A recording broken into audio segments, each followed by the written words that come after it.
શરૂ કરીએ આપણે સમપ્રમાણતાનું મૂળભૂત પ્રમેય। ખૂબ જ મોસ્ટ આઈએમપી પ્રમેય છે બોર્ડની પરીક્ષા માટે। હવે આ પ્રમેય ત્રણ રીતે પૂછાઈ શકે છે। સૌથી પહેલાં તો આ રીતે પૂછાય, સમપ્રમાણતાનું મૂળભૂત પ્રમેય લખી સાબિત કરો, અથવા તો આ રીતે પૂછાય, થેલ્સનું પ્રમેય લખો, અથવા તો આ રીતે પૂછાય કે જો કોઈ ત્રિકોણની એક બાજુને સમાંતર દોરેલી રેખા બાકીની બે બાજુઓને ભિન્ન બિંદુઓમાં છેદે તો તે બાજુઓ પર કપાતા રેખાખંડો તે બાજુઓનું સમપ્રમાણમાં વિભાજન કરે છે। તો આ ત્રણ રીતે આ પ્રમેય પૂછાઈ શકે છે। વિભાગ ડીના અંદર 4 માર્ક્સનો પ્રમેય છે। હવે જો સૌથી પહેલાં જ્યારે પણ પ્રમેય આવે એટલે તમારે ત્રણ વસ્તુ યાદ રાખવાની। એક તો પક્ષ લખવાનો હોય, સાધ્ય લખવાનું હોય, સાબિતી લખવાની હોય અને આકૃતિ દોરવાની હોય। તો પક્ષ અને સાધ્ય એ રકમના ઉપરથી જ લખવાનું હોય છે, પરંતુ જો સમપ્રમાણતાનું મૂળભૂત પ્રમેય આ રીતે પૂછાય અથવા થેલ્સનું પ્રમેય આ રીતે પૂછાય તો તમારે પક્ષ અને સાધ્ય થોડી આકૃતિ ઉપરથી યાદ રાખવું પડશે। અને જો આ રીતે પૂછાય જે મેં લખ્યું છે આ બે લાઇનમાં, તો પક્ષ અને સાધ્ય ખૂબ જ ઇઝી છે। તો સૌથી પહેલાં આપણે આકૃતિ દોરીશું। હવે ત્રિકોણ છે એટલે ત્રિકોણની આકૃતિ આપણે દોરીએ। તો મેં એક ત્રિકોણની આકૃતિ અહીંયા દોરું છું।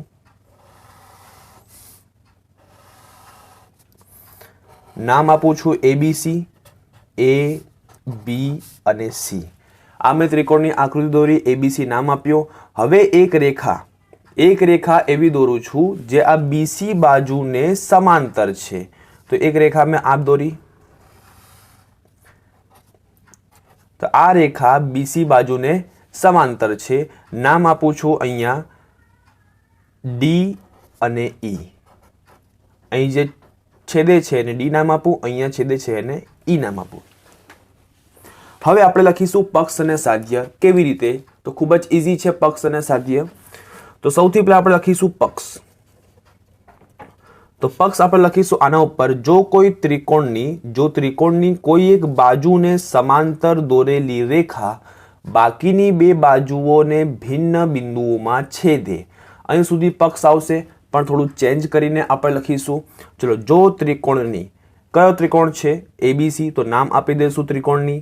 તો ત્રિકોણ ABCમાં કોઈ એક બાજુને સમાંતર, કઈ બાજુને સમાંતર છે? ત્રિકોણ ABCના અંદર આ BC બાજુને સમાંતર રેખા છે।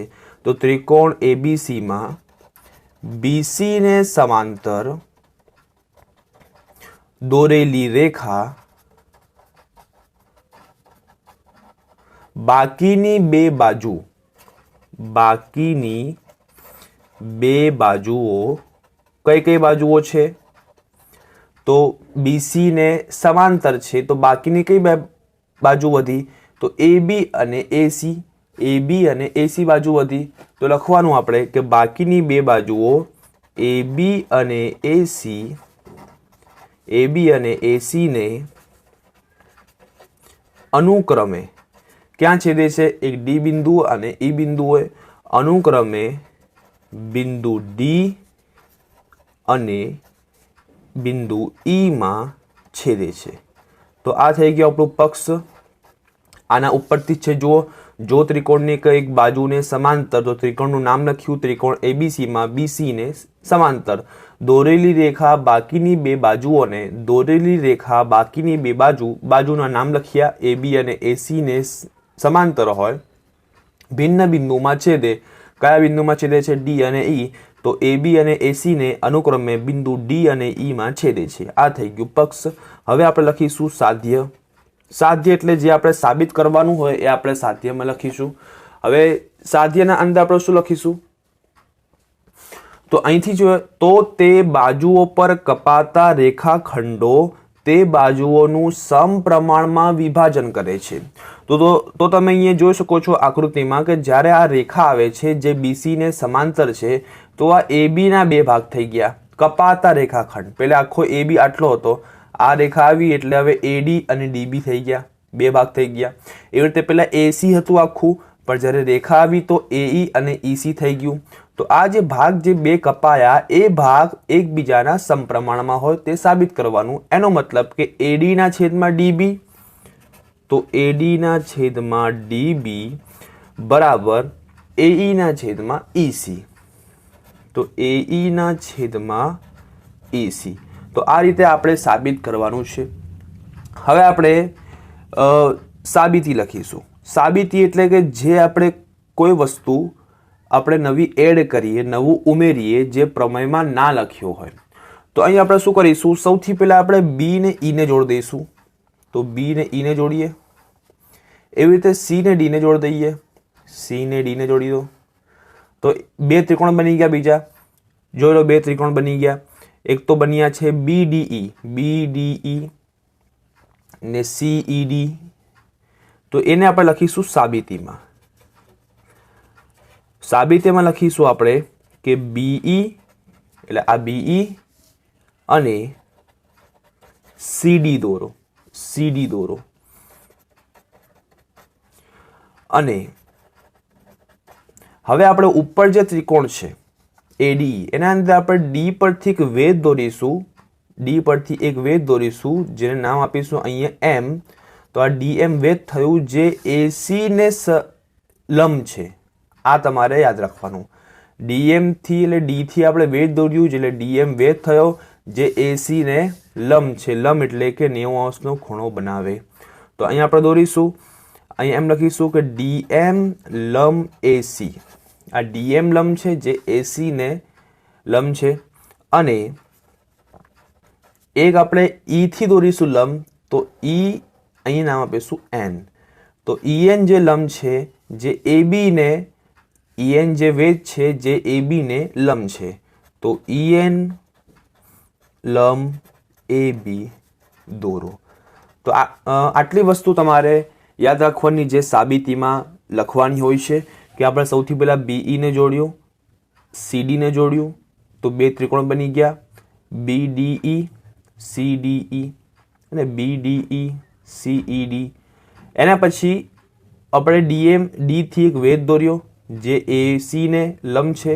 E થી વેધ દોર્યો EN જે AB ને લંબ છે. હવે આપણે શું કરીશું? હવે આપણે જે પ્રમેય સાબિત કરવાનું છે તે સાબિત કરીશું. હવે આપણે ત્રિકોણનું ક્ષેત્રફળનું સૂત્ર છે તેના ઉપરથી આખો પ્રમેય સાબિત કરવાનો છે. એટલે આપણે એમ લખીશું કે ત્રિકોણનું ક્ષેત્રફળ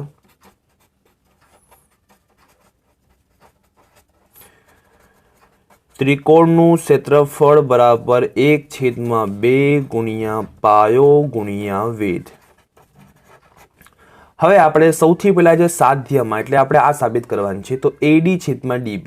હવે એવા બે ત્રિકોણ લાવો કે જેના અંદર AD આવે પાયો અને એકના અંદર DB પાયો આવે. તો AD તો તમે જુઓ ઉપર જે ત્રિકોણ છે ADE, જે ત્રિકોણ બને છે નાનો ADE, તો એના અંદર જો AD આવે છે અને આપણે AD ને પાયો લઈએ તો અહીંયા આપણે ત્રિકોણનું નામ આપીશું કે ત્રિકોણ ADE નું ક્ષેત્રફળ બરાબર 1/2 ગુણ્યા પાયો. તો પાયો આપણે AD ને ગણવાનો કેમ કે આપણે AD સાબિત કરવાનું છે. તો AD ગુણ્યા વેધ. વેધ હંમેશા પાયાના ઉપર હોય. તો જો આપણે AD પાયો ગણીએ તો વેધ ઉપર છે જો EN છે. જ્યારે AD અહીંથી આટલો પાયો ગણીએ છીએ તો વેધ આના ઉપર જો EN વેધ છે. તો વેધ આપણે આવશે EN. એવી રીતે નીચે છે DB. તો જે નીચેનો ત્રિકોણ છે જો લો BDE છે BDE. એના અંદર BD આપણે શું કરીશું? પાયો ગણીશું. તો B આ D આ E. આ ત્રિકોણને આપણે અત્યારે ધ્યાનમાં લઈશું BDE વાળો આ ત્રિકોણ. તો લખીશું BDE બરાબર 1/2 પાયો. પાયો આપણે લઈએ DB કેમ કે DB સાબિત કરવાનું છે ગુણ્યા વેધ. તો વેધ હંમેશા પાયા ઉપર હોય તો DB ઉપર તો વેધ નથી. તો જ્યારે EN વેધ છે અહીંયા તો આપણે નીચે પણ એમ સમજવાનું કે નીચે પણ EN વેધ છે. તો અહીંયા પણ EN. તો જો આ DB ઉપર અને EN વેધ થઈ ગયો તો અહીંયા પણ લખીશું EN. બંનેનો આપણે કરીશું ભાગાકાર એટલે કે ગુણોત્તર. તો આપણે લખીએ કે ADE નું ક્ષેત્રફળ છેદમાં BDE નું ક્ષેત્રફળ બરાબર ADE નું ક્ષેત્રફળ શું છે? 1/2 ગુણ્યા AD ગુણ્યા EN. એવી જ રીતે BDE નું શું છે ક્ષેત્રફળ 1/2 ગુણ્યા DB ગુણ્યા EN. સરખું સરખું હોય તે કેન્સલ થઈ જાય.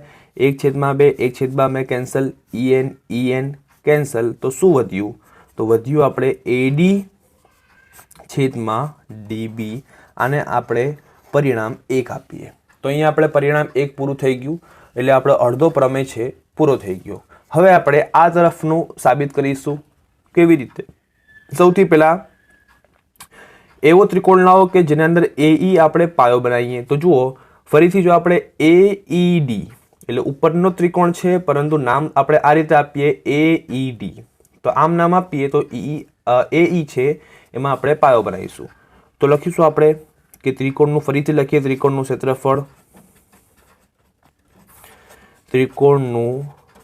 ક્ષેત્રફળ બરાબર 1/2 ગુણ્યા પાયો ગુણ્યા વેધ. 1/2 નું 2 પાયો. ચલો હવે આપણે કયો ત્રિકોણ લઈએ છીએ? AED. તો AED પાયો આપણે લઈએ, જો AE પાયો લઈએ તો પાયો લઈએ AE, તો વેધ કયો આવે? પાયા ઉપર છે DM, તો DM વેધ આવશે. એવી રીતે આપણે હવે EC, તો જો નીચે જે ત્રિકોણ છે,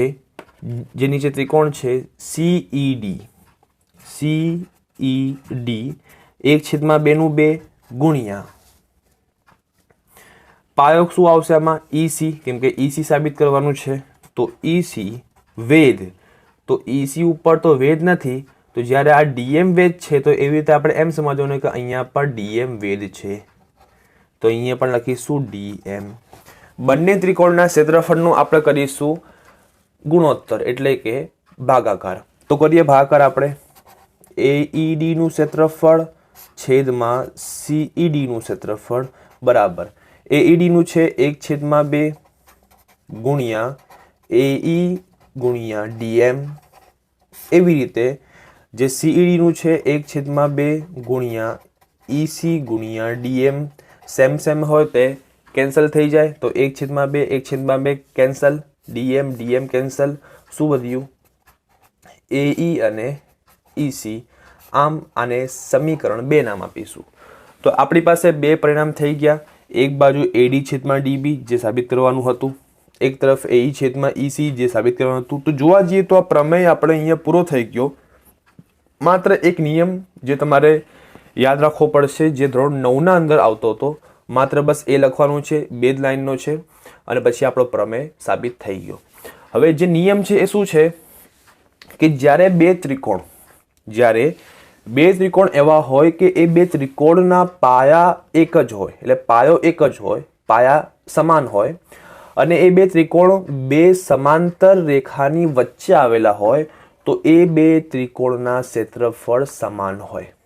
ફરીથી, બે ત્રિકોણ એવા હોય કે જેમના પાયા એક જ હોય, તો તમે જોઈ શકો છો, એક છે BDE, એક આ ત્રિકોણ, ECED આ ત્રિકોણ. આજે મેં બે ત્રિકોણ દોર્યા છે, BDE એક આ ત્રિકોણ, ECED એક આ ત્રિકોણ. આ બંને ત્રિકોણના જો પાયો DE જો આપણે ગણીએ તો પાયો એક જ છે, બંનેના અંદર DE આવે છે. અને આ બંને ત્રિકોણ જો બે સમાંતર રેખા છે, આ DE અને BC, આ બેના વચ્ચે બે ત્રિકોણ છે, તો આ બંનેના ક્ષેત્રફળ કેવા હશે? સમાન હશે. તો આપણે લખીશું અહીંયા કે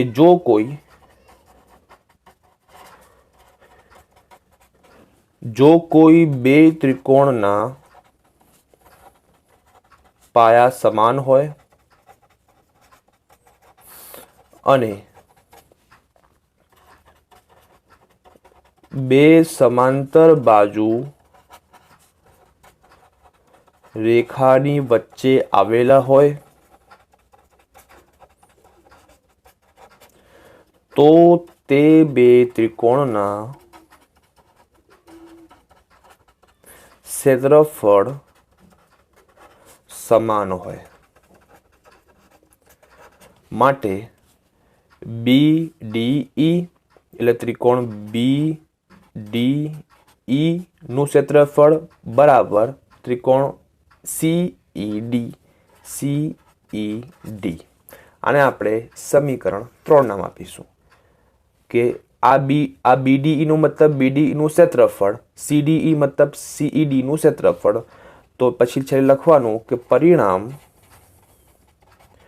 1, 2, 3 પરથી સાબિત થાય છે કે AD છેદમાં DB બરાબર AE છેદમાં EC. એટલે જે આપણે સાધ્યમાં હતું તે આપણે લખી દીધું. તો અહીંયા આપણો પ્રમેય છે તે પૂરો થાય છે.